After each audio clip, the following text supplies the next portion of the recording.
Growing takes time. Ranch Systems has the tools to help you quickly get the information you need so you can get on with your day. Check your water, crop status, and weather from real sensors in your field. To learn more, contact us today.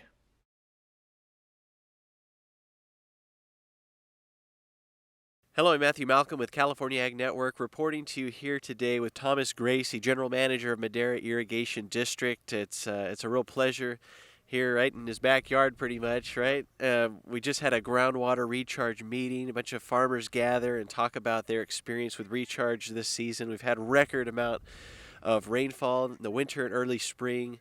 It's really blessings from heaven that have come after so many years of drought. And so the concern I think a lot of farmers have is, well, this is a good year, but, are we going to go right back to drought years? So being able to try to capture as much water and ground it right where it lands, right?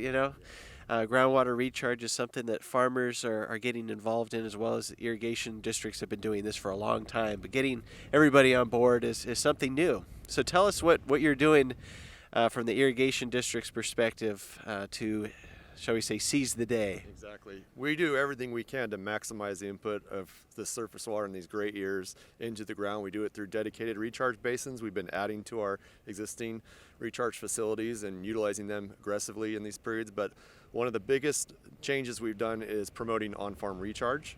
And so our growers actually conducting activities on their own ranches to put this additional water into the ground. So the way that occurs, simply put, they use their existing irrigation systems, turn them on when there isn't really a crop demand, spread the water for the district, and that helps everybody out.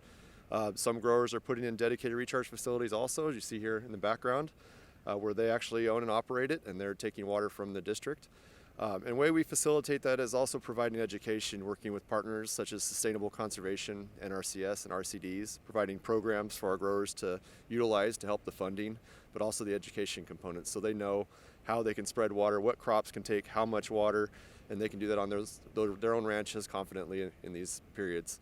So that's been the biggest benefit. We also, one program we have is to offer water at zero or reduced rates during these periods. So as an example, right now, the cost to our growers is nothing for the water, so they can spread that on their fields. They can put it in recharge basins, dedicated basins, with no cost to them for the water itself, or sometimes at a reduced rate. And then we'll make those adjustments on these wet years in the spring and fall, depending on availability of the water supplies.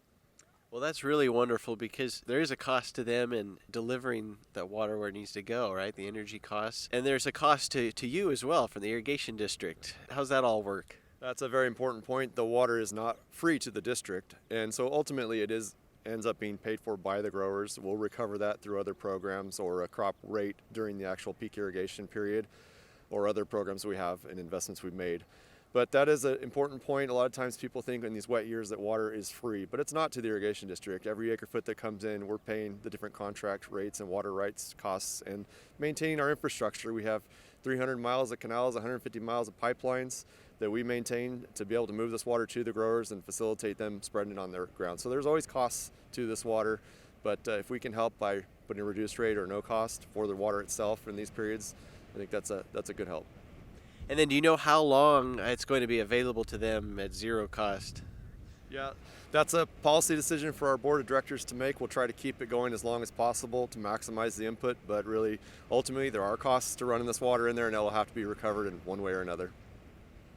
So those that this is a good opportunity, right, for growers to reach out to the district and say, hey, if they've got the capacity, they've got the availability, they should be contacting you and seeing what they can do to apply the water, whether it's right on their farms, down vineyard rows, or in a basin like we have here. And this is something that you're doing even without the executive order that the governor made recently. This is something that you guys have been doing already, right?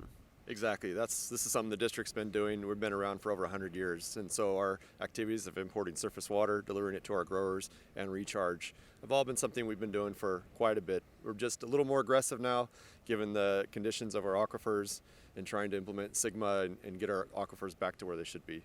So we've been doing this for a long time, but we are definitely taking it up a step and much more aggressive these days. Well, we really appreciate that. I think there's never been a more important time than now.